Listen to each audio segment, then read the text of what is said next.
Welcome to the NASCAR Field Filler Podcast, where you can get the latest results, fantasy picks, and news every week in the NASCAR racing world. We just got one more spot left to fill, so let's give it to our host. Here he is, Vanilla Wafers. What's up, everybody? Welcome to the back of the field. This is Vanilla Wafers, and thank you for tuning in to the Field Filler Podcast. Hope you guys are ready for this weekend as NASCAR makes the return to New Hampshire Motor Speedway for the first and only time this season. A racetrack, to me, honestly, considers to be a wild card here this weekend. For some reason, I'm looking at this race, and I'm looking at the contenders who could potentially win it, and most of the drivers who I think can win this race haven't got a victory yet this year.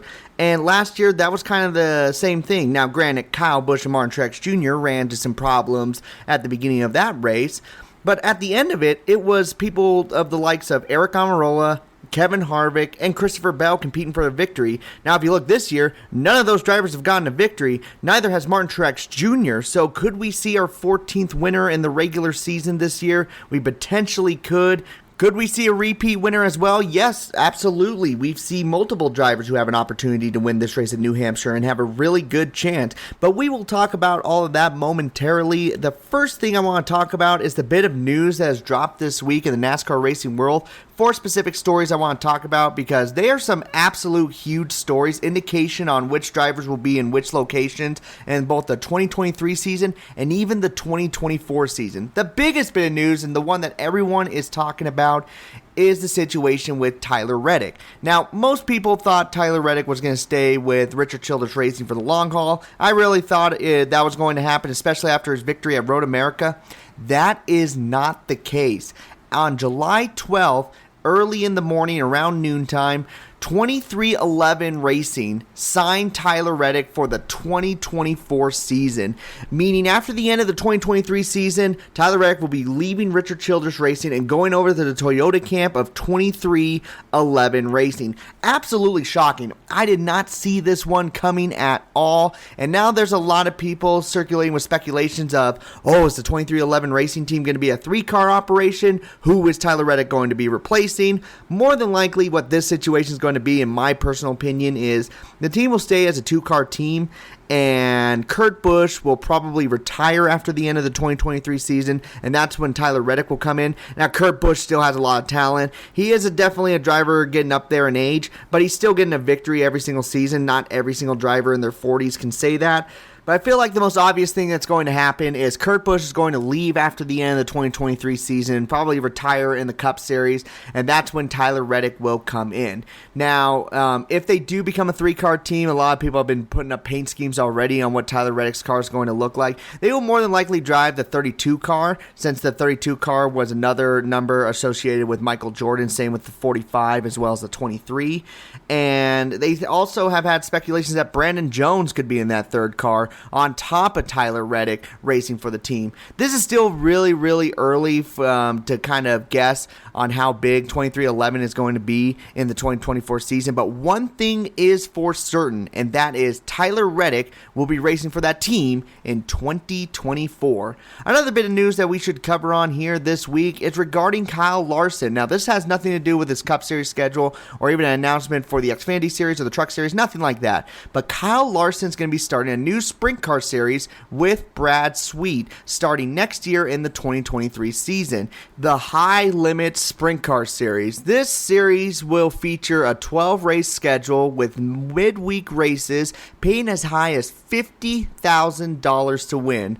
The purses are going to be around $140,000, and I think this is absolutely great because it looks like they're going to have about 410 sprint car drivers from around the world battle it out here in this series. I love dirt track racing. I've talked about it multiple times in the past. I feel like that is basically the roots of where a lot of American NASCAR drivers make their starters out there in the dirt tracks, and slowly but surely they move their way up, but they first got to make it big here.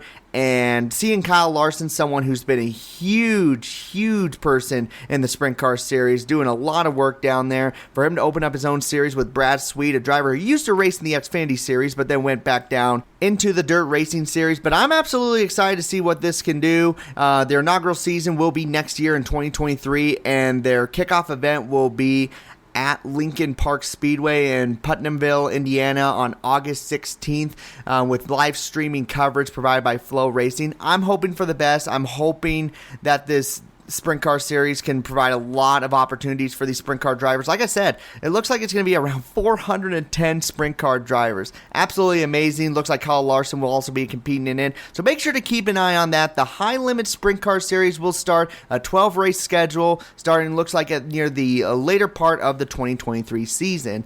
Let's go back now to some NASCAR Cup Series rumors for the 2023 season. Let's talk about Aric Almirola. Now, it was very apparent at the beginning of the season that Aric Almirola, this was going to be his last year, as he would be retiring at the end of the 2022 season. But then, Rick Allen, at the beginning of the Atlanta race, said, Aric Almirola could be returning back in the 2023 season. Rumors on that will be covered later. They never really talked about it again. So at that point, a lot of people were wondering, who in the world is going to be driving that 10 car? And is Aric Almirola returning back into the Cup Series next season or not? Well, Bob Pockris, who is a journalist for Fox Sports, decided to have a quick interview with Aric Almirola, and it sounds like nothing is for certain. He hasn't been really focusing on that at all, and Aric Almirola is making it pretty clear that this is probably going to be his last season. Not 100% guarantee, but he says, yeah, all the signs point that this year will be my last year. So I'm not sure where these speculations came from, but apparently Stewart-Haas Racing does not have anybody fitted for that number 10 car. And I really thought it was going to be Ryan Priest, or maybe you would have Riley Herbst make the move on up there, or some other Xfinity Series driver. But apparently that is not the case right now. Either way, Aric Almirola, it looks like he is not focused on returning for the 2023 season, and there'll be someone different driving the 10 car next year. Another person that we can confirm will be not racing in the same number or team next year in the 2023 season for the Cup Series will be Ty Dillon, as this announcement just came a couple hours ago on Friday that Ty Dillon will not return to Petty GMS Racing in 2023. I don't know about you guys, but I really did kind of expect this. I mean, Ty Dillon's been struggling in that 42 car. When you have your partner, Eric Jones, with the same exact equipment, running way better. I mean, on average, he's finishing about 16th or 17th, right around there. He's competing to try to make it in to be a point into the playoffs, while Ty Dillon, his average running position has been around 23rd, 24th. That's a big difference for the same exact team. So Ty Dillon not returning doesn't really surprise me. We'll see where he ends up next season. I'm not gonna lie, I'm seeing something more of in the Xfinity Series or the Truck Series. A lot of people are speculating that this is where Noah Gragson will go next year, will be piloting the number 42 car. If so, I hope he does really well in that equipment. I know it's not the best equipment, but maybe he'll be in there for one season and then wait for another bigger team to open up a spot. I mean, a lot of people are focusing on that number 8 car for the 2024 season. Who's going to be piloting that car?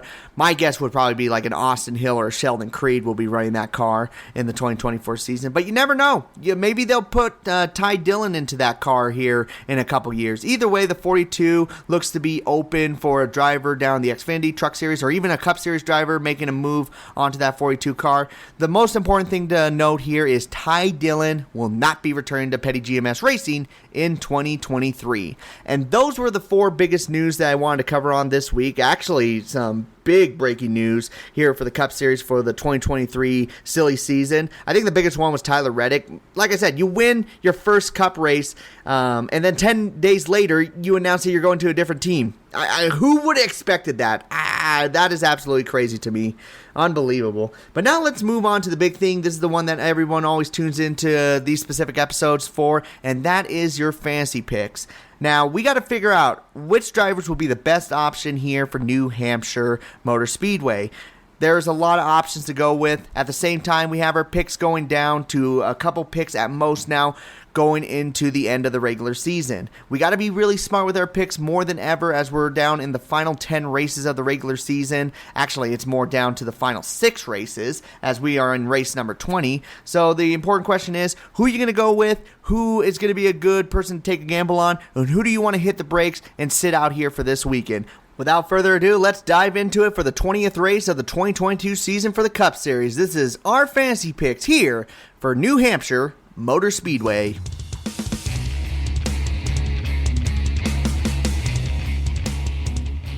Alrighty, so the way we've been doing it for the last couple of weeks, and I really enjoy it, is we are going to talk about every single driver entered into the New Hampshire race. I've been trying to adjust it ever so slightly to make it easier to follow along, so we're going to change it once again. Hopefully this time, this is the last time I make the adjustments. Either way, we're going to talk about every single driver, but I'm going to go with a little bit of mix of what I have been doing to what I used to do. So we're going to focus on the top picks, the drivers I think we're going to win, and then I'm going to include the rest of the top 10. You can use these guys as your third, fourth, or fifth pick in your fantasy rosters. 5 drivers to take a gamble on. Everyone else after that are some drivers that you would usually use, but you're going to hit the brakes on them this weekend. And then I'll include the drivers at the end that we're going to stay away from, and more than likely we're not going to use hardly at all this season, including this race itself. So let's first start off with the first top pick of this weekend that I think is going to do really good in this race, and that is going to be the number 4 of Kevin Harvick. Now, a lot of people right now are thinking to themselves, why the number 4 of Kevin Harvick? He hasn't had a winning car since 2020. Well, not necessarily. Go back to 2021. He was one of the front runners in that race. Now, granted, Kyle Busch and Martin Truex Jr. ran into some early problems due to weather issues where NASCAR did not throw the yellow flag until about 2 minutes too late. But Kevin Harvick was a front runner in that race. Yes, at the end he did finish 6th, but look at his past few finishes there beforehand. He has always been really good at this racetrack. The last 7 times we have been here, he has won 3 of them. That's almost 50% of those races. The other ones, he's finished 6 or better, minus the one race in 2017 where he finished 36. He's definitely really good in this race, and I would be really shocked to see him run anywhere outside the top 5 for the majority of the race. I think Kevin Harvick has a great opportunity and could potentially break his winning drought here this weekend. Number 4, Kevin Harvick, is a top pick for me. By the way, let's go back to those Toyota drivers who ran into some problems early in the 2021 race. Most specifically, Martin Truex Jr. I think Martin Truex Jr. is also a top pick here for this weekend, as ever since his contract extension announcement, he has been running phenomenal. I don't know if it gave him an extra spring to his step, but he's all of a sudden been a front runner in the last couple of races. And here at New Hampshire, he's always ran really well in this race, as last year was his worst finish in the last 7 races, which was still a 12th place finish, and he had damage on his car in that race. I mean, look at the races in 2018, 2017, 2016. He led 83 laps, 112 laps, 137 laps, 141 laps. Almost 33% minimum in each of those races. Definitely a top pick in this race. I'd put him as a number 1, number 2 pick, as I don't know if he's guaranteed to win the race. He is definitely going to be a front runner. And then the last top pick I'm going to talk about in this race, one driver that a lot of people have their eyes on, and I can totally understand why, because he's always done phenomenal at this racetrack. The number 20 of Christopher Bell. If you've looked in the past in the Xfinity Series, he was dominant at this racetrack. Won the last 2 races he has competed at in the Xfinity Series, with leading 186 laps in 2019. And in the 2018 race, he led 93 laps. So really good performances on the both of those. But also, look, last year, almost won the race, could have won the race if the race wasn't shortened due to the darkness coming in and the lack of lights around the racetrack. I think Christopher Bell could potentially get his first win of the 2022 season here at this race, and it wouldn't be a long shot. At the very least, he's going to be like his partner, Martin Truex Jr., running around between 3rd and 7th the entire race and having a shot to win. So, yeah, he's definitely a number 1 pick for me as well. And for anyone who's doing one-and-done leagues, if you haven't used Christopher Bell, I think this is the race you absolutely have to, because he's going to be contending for that victory. If not him, then Kevin Harvick. So those are my 3 top picks right there. You got the number 4 of Kevin Harvick, the number 19 of Martin Truex Jr., and the number 20 of Christopher Bell. Now let's round out the top 10 in fantasy picks. First driver that will be leading the top 10 group, this one will be no surprise. It is the number 1 of Ross Chastain. I mean, it's been said every single weekend, he's a top running driver, always a top 5 driver for almost every single race. And in this race, he looks to do really well as he had a top 10 finish here last year in the number 42 machine. He finished 8th in that race, average running position 9th. Obviously, this year the team is a lot better for him. I know a lot of people have used up a lot of picks, so I don't know. If you're down to like 2 picks, maybe 1 pick, maybe the road courses or Daytona would be the better ones to save Ross Chastain for, because even with a damaged car, he was running up front in the Atlanta race, and I feel like you can do the same thing in the Daytona race. But if you have a lot more picks, which I'd be really surprised if you do, then if you want someone who's pretty consistent, then this is a good racetrack for him. As he's shown with Chip Ganassi Racing, he is a front runner, and he's shown all in the 2022 season, he's very consistent. Ross Chastain, definitely a top 10 driver and a good number 3 pick for fantasy rosters. Another driver in the top 10 mix that has been on here about as many times as Ross Chastain is the number 5 of Kyle Larson. Again, I'm looking for another solid race by him, but not expecting him in victory lane. Kyle Larson has always ran good here in the past. I mean, even with Chip Ganassi Racing, he has 2 second-place finishes where he led only 1 lap in each of those races. I found that pretty amusing. In the other races, he runs around in the 8th position, 9th position, finishes usually in the top 10. I think he's in the same spot as Ross Chastain. As, again, I think the Toyotas and Fords are going to do slightly better than the Chevrolets. However, Kyle Larson will be running around the top 10 for the most part in that race, and he's a pretty safe pick to go with here this weekend if you're looking for drivers for consistency. Kyle Larson, he fits in the number 3 spot really nicely. Now let's include the number 8 of Tyler Reddick. Yes, Tyler Reddick has had some success here in the Cup Series here at New Hampshire, with the last 2 finishes being 13th and 10th. This year is obviously a way better season for him compared to those last 2 years, and he's just shown that he's very consistent. I think he's more of a number 4 pick. I don't think he's going to be at the same level as Ross Chastain or Kyle Larson, but I do see him running around the top 10 the entire race. I see him getting a solid 7th or 6th place finish in this race, scoring quite a few stage points. I think if you have someone like Kyle Larson and Tyler Reddick in your 3rd or 4th spot, you're going to be really happy here this weekend, as those 2 drivers will not let you down. Another good top 10 pick here this weekend. Next person in the top 10 mix is the number 11 of Denny Hamlin. Denny Hamlin, a driver who's really good at Loudon, but hates the Loudon Lobster. If you guys aren't aware, the winner of the race gets a lobster, and the lobster's name is Loudon. That is your trophy in victory lane. Denny Hamlin's worst nightmare, and he always somehow does really good in this race, and I think it bothers the crap out of him. But why am I not including him as a top pick, and I'm including his partner instead? Well, the thing with Denny Hamlin is he has a vendetta for quite a few drivers right now. I think right now with his 2 victories, I think he's more focused on revenge more than anything, it feels like right now, and I don't trust a driver like that going into victory lane. Now, like I said, in 2020 and 2019, he had phenomenal races where he finished second in the both of them, leading 92 laps and 113 laps respectively. Hell, in that 2020 race, his average running position was second, just a really good run for him. But like I said, I think he has some drivers who he's made strong rivalries with that are going to be running around the same position as him. And I think that's going to really bother him in the race. He's going to probably be looking for payback. And that's why I consider him more as a top 10 pick rather than a guaranteed pick to be finishing up front and getting that victory. Again, don't hesitate to throw Denny Hamlin in there. I think he'll do really good. However, just keep in mind that maybe his number 1 intention may be revenge more than a victory.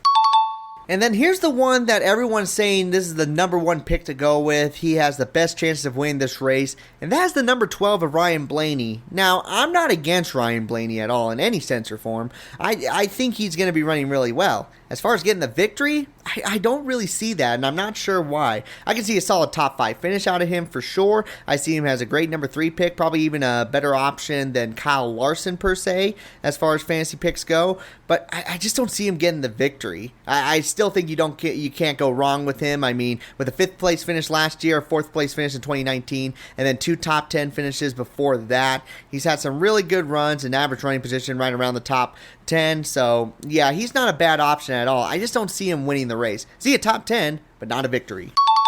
Following the number 12 car, we got the number 18 car of Kyle Busch. Kyle Busch, I don't care what anyone said, he had the car to beat last year in this race. Even though it was very early, he had a fast freaking car, and then he ran into the wall because of the rain, and he took his anger out on the pace car, as I do understand his frustration 100%. Him taking it out on the pace car, I don't understand that one. That one was kind of a jaw dropper for me, not going to lie. But he has a lot to redeem from this race. He's definitely going on out there thinking that he's going to try to steal one back after he felt like one was taken away from him last year. He's had a lot of bad luck. That's why I'm a little hesitant on him. He's almost at the same level as Denny Hamlin at this point, but the dude can wheel around New Hampshire. We know that for sure. As he's gotten a victory here 5 races ago where he won the race leading 187 laps. Is a phenomenal run for him. I think Kyle Busch can do really good in this race. I just feel like his biggest competition will be the Fords as well as Martin Truex Jr. I think they have the slight advantage. But still, Kyle Busch, good number 3 pick. Same level as Denny Hamlin. I think he'll run really well, except he just has to overcome his bad luck. He doesn't have too many vendettas out on the racetrack, but he does have bad luck. And then the last driver we have here in the top 10 list is going to be the number 22 of Joey Logano. In the last 5 races here in New Hampshire, he has finished 10th or better, all of them top 10s. However, in those 5 races, he has only led 1 lap. So he's not really a driver who's going to be contending for the win, but he's definitely going to be a driver running around in the top 10. I like Joey Logano. He has shown in the past that he can run really well in these races. I mean, hell, before that incident that happened with Morgan Shepherd, he was leading all the laps. If you do not remember, I think this race was in 2017. He was trying to get around a lap car, which was Morgan Shepherd, and Morgan Shepherd wrecked him in turns 3 and 4, ruined his chances, and he finished 37th in that race. Extremely frustrating for him, but besides that, it has been a stellar performance for him every single weekend he shows up to this racetrack. I say good number 3, number 4 pick. Do I put him above Ryan Blaney? I think Ryan Blaney may have some more better stage points than him, but as far as consistency goes, he's one of the best ones out of the top 10. So those are the drivers in the top 10 that you should consider as your 3rd, 4th, or maybe even 5th pick here for this weekend. We got the number 1 of Ross Chastain, the number 5 of Kyle Larson, the number 8 of Tyler Reddick, the number 11 of Denny Hamlin, the number 12 of Ryan Blaney, the number 18 of Kyle Busch, and finally the number 22 of Joey Logano. Now let's look at some drivers that you may want as your 5th or garage pick here this weekend. These are the drivers to take a chance on here at New Hampshire. Alright, first driver you might want to take a chance on here this weekend is a driver whose teammates look really good. They don't look like they're going to win the race, but it looks like they're going to be running consistently in the top 10. Ryan Blaney and Joey Logano's teammate, the number 2 of Austin Cindric, looks like a good driver to take a chance on here this weekend, as his finishes in the Xfinity Series may not be anything too spectacular, but with the right equipment and the right team right now, it seems like that team is running really consistently in the top 15. I'm just a little worried on whether he's going to make it into the top 10 or not. That's my only concern. He's had some really fast cars. He's had some really good performances. The question is he going to be able to beat out some of those Chevrolets or even some of those Toyotas to make it into the top 10? That's for you to figure out. I think he's a good number 5 pick or even garage pick, and someone you should take a chance on here at New Hampshire. I'm still trying to figure out whether I want to name this category the take a gamble category or take a chance on. Either way, they both work out. They're going to be drivers that we're a little 50-50 on. But anyways, let's move on to the next driver. We got to include the number 10 of Eric Almirola here in the gamble category, as he was able to get the win last year in that number 10 car, and he's looking to have himself another good finish here at New Hampshire. His last 4 finishes here in New Hampshire. His worst finish was in 11th place. So I think he is worth the gamble on your fantasy roster. In fact, I think he's a good number 5 pick. Could even go up as a number 4 pick. But I'm going to lean more towards number 5 just for the fact that Stewart-Haas Racing has been a little bit behind Penske Racing here this year. So I think he can get the top 10. I don't think he can get the victory, but I do see him having an average running position of around 9th place, scoring a few stage points here or there. Could give you a big break for some of those drivers who've used up a lot. Eric Almirola, I see him finishing in the top 10 and seeing him as a good driver to take a gamble on. Now, this one is a huge gamble, and I mean a big gamble. I'm not sure if I feel too confident about this one, but guess what? I have been putting him in the stay away category all throughout this year, and now I'm going to finally include him here in this mix. I am talking about the number 41 of Cole Custer. Yes, it has been a brutal last couple of years for Cole Custer, as I think he got his first top 10 of the season last week. So why in the world is he a driver that we want to take a gamble on? Well, when it comes to this race, His worst finish in both the Xfinity Series and the Cup Series was a 14th place finish. His average running position has been around 14th here in the Cup Series, but before that, he was really good here in the Truck Series. He was really good here in the Xfinity Series, had a lot of success in the past, and it's just a track that he runs well at. And like I said a couple times before, Stewart-Haas Racing seems to run really well at New Hampshire. So I can see the 41 car actually having a step in the right direction. Putting him over Eric Almirola or Kevin Harvick, that's a little bit of a far stretch one. But so he is definitely a garage pick for sure. You got to see how he does in the race. But potentially, just maybe, he can get another top 10 here this weekend. If he's going to do it at any racetrack, it will be right here at New Hampshire. Oh man, I'm running low on chips. Who's the next driver I should take a gamble on? That should be a good gamble. I think a good gamble here in this race will be the number 43 of Eric Jones. I think this is going to be a track that's going to be well set up for Petty GMS Racing. I'm not 100% sure why that is the case for me. I just feel like these 1 mile racetracks, I felt like the 43 team has run a little bit better. Yes, they've had bad luck here or there, but they're slowly but surely showing everybody that, hey, we should be a team that should be in the playoffs. Yes, we have a few kinks and mishaps here and there, but for the most part, we've been running really good, and I feel like Eric Jones can do that here once again in New Hampshire. He's had success here in the past. Granted, that was with the number 20 car, but he's proven that he can run really well in this race, and I feel like in that number 43 car, he's going to be flirting around with the top 15, top 10 throughout the entire race. Could put on a good finish. I'd say he's in the garage pick as well with Cole Custer. You want to see how he does in stage 1 and stage 2. If he's clearly running around like the 16th or 17th position, scoring no stage points, then yeah, sit him out for the garage. But the driver definitely worth taking a gambling on, just for the fact that Petty GMS Racing has looked a lot better here at these more evened out tracks, which New Hampshire I consider as a good wildcard track. And the last driver to take a gamble on, I mean, I feel like he's always in this category, but the number 48 of Alex Bowman. You can take a gamble on him this weekend. His average running position in the last 5 races has been around 14th, 15th. He finishes between 9th and 15th for the last 5 races. So, yeah, that's going to be the spot for him. I didn't want to put him in the hit the brakes category because I don't think he's worth a spot there. He runs decent here in New Hampshire, but it's going to be tough for him to try to get a top 10. If he's scoring stage points, however, he's going to be a better option, in my personal opinion, than someone like an Eric Jones, a Cole Custer, maybe even better than an Austin Cindric. But keep an eye on how he's racing. You're keeping him in the garage area because I feel like Alex Bowman can score stage points at a lot of other racetracks and can get a solid top 10 finish. So he's right there on the cusp, but still a driver worth taking a gamble on. So those are the 5 drivers to potentially take a gamble on here at New Hampshire Motor Speedway. We got the number 2 of Austin Cindric, the number 10 of Eric Almirola, the number 41 of Cole Custer, the number 43 of Eric Jones, and the number 48 of Alex Bowman. Now let's look at some drivers who missed the cut for your fantasy teams, and here's the reason why you should hit the brakes on these said drivers.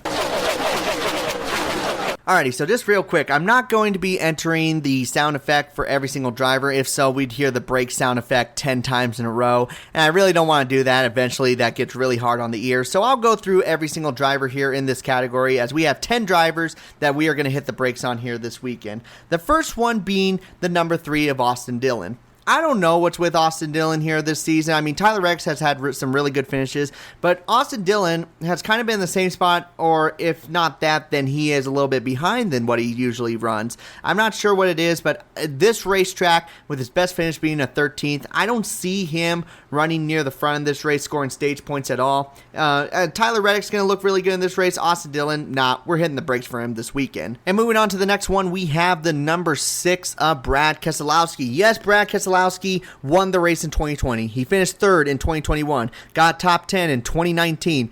But we've seen it all throughout this year that 6 car is not nearly to the same speed as what he had in that number 2 car. And until we see that speed out of him, we're hitting the brakes for him, even though he's had some great finishes in the past.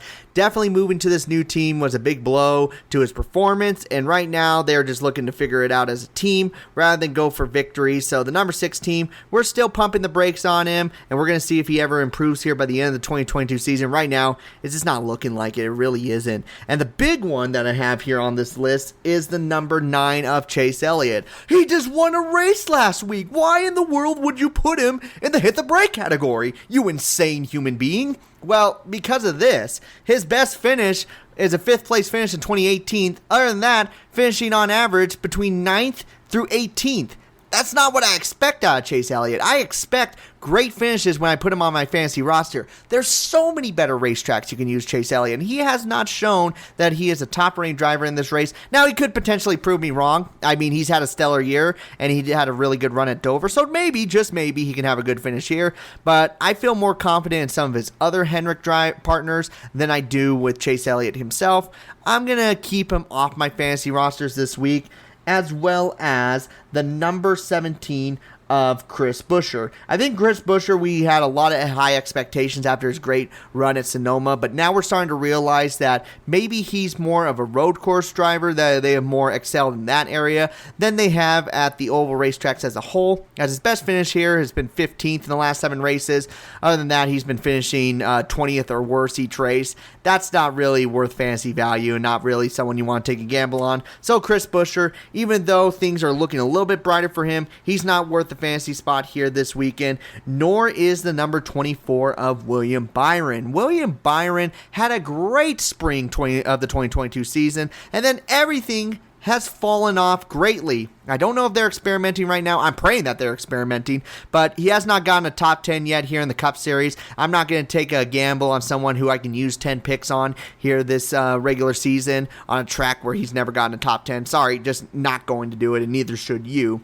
Then we got the number 31 of Justin Haley. Justin Haley has been putting on better finishes here lately in that number 31 car. He still hasn't shown that this is a track that he's most favorable of, not even in the Xfinity Series, nor the Truck Series, as he was not able to finish in the top 10 or either of those. So yeah, things are going better, but we're still not putting him in fantasy rosters, especially not here at New Hampshire. Now, this next driver is someone who's been running really well here lately, been getting top 10s left and right, and has had the most top 10s that he ever has had in a single season. That, of course, is the number 34, Michael McDowell. He could potentially get another top 10 in this race, but I honestly don't see it, as this is a track that he also really struggles at. Best finish 17th in the last 7 races.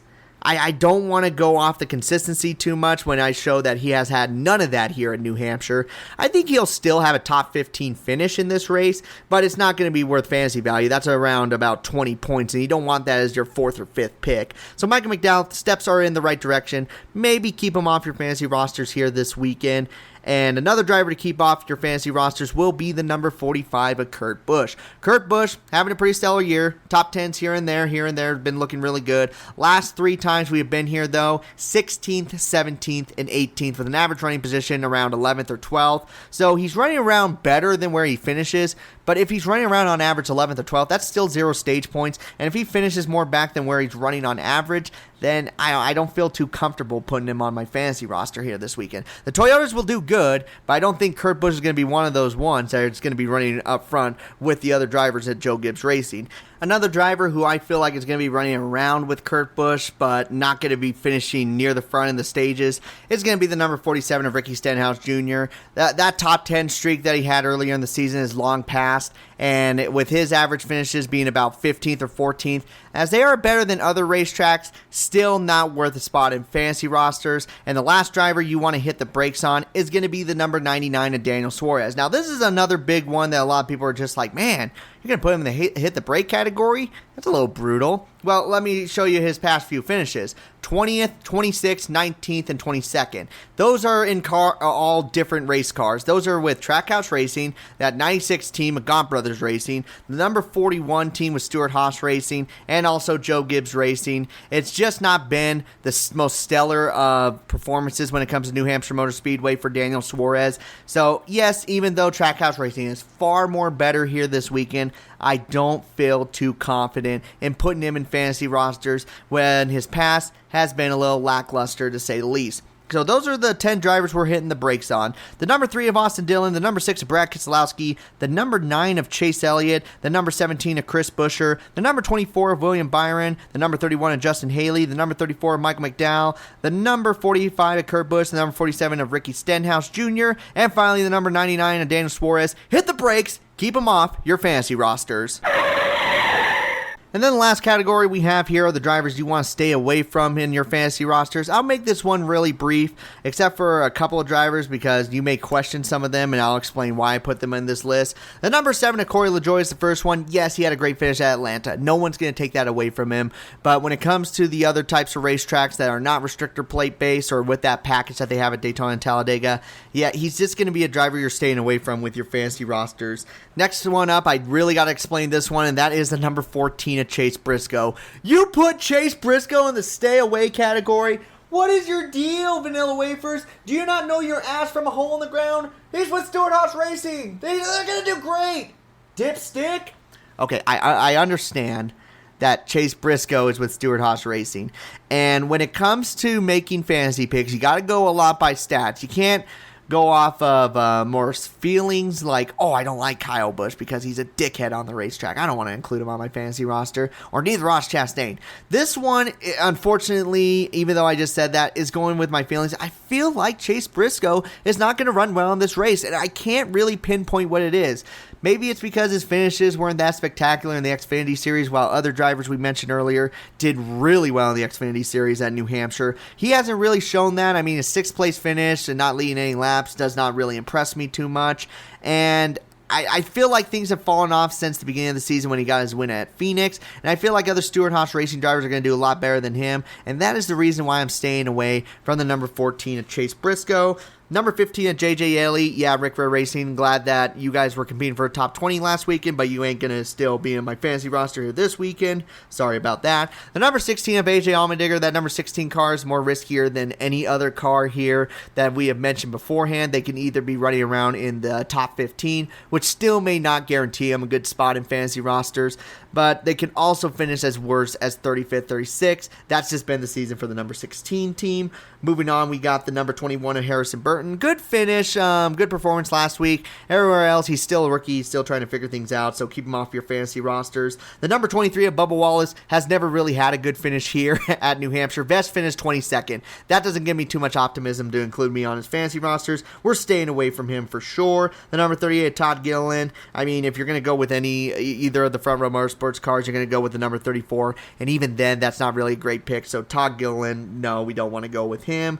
Ty Dillon, he has his own issues dealing with right now as he made the announcement that he won't be returning to Petty GMS Racing. Then you got the number 51 of Cody Ware. Just hasn't had the strongest runs right now and not worth a spot in fantasy rosters. Number 77 of Josh Bilicki, as the number 7 car may have looked better last week, and the number 77 car was still running around in the back, so still not worth fantasy value. And then finally, we got the number 78 of BJ MacLeod. That team's goal is to just finish races and not finish in the top 20, which clearly shows that they are not worth a spot in your fantasy roster. So for these drivers, you are staying the hell away from them. Avoid them at all costs. They are not worth a spot in your fantasy rosters, and you're staying away from him here at New Hampshire. No, no, no, no, no, no, no, no.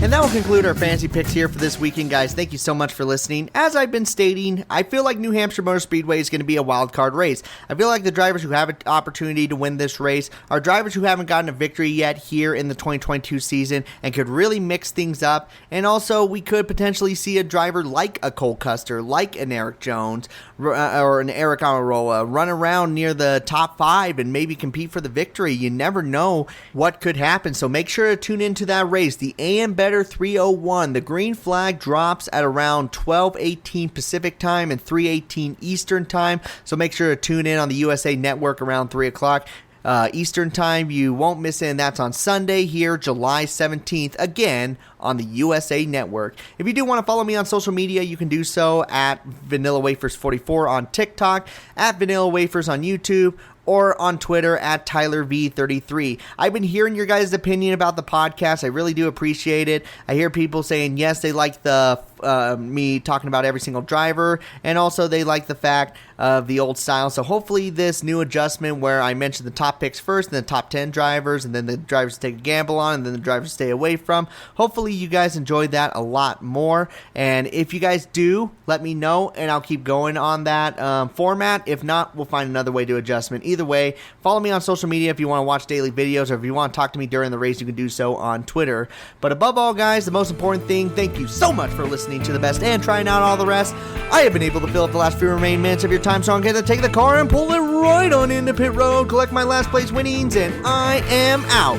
So you all take care. This has been the Field Filler Podcast.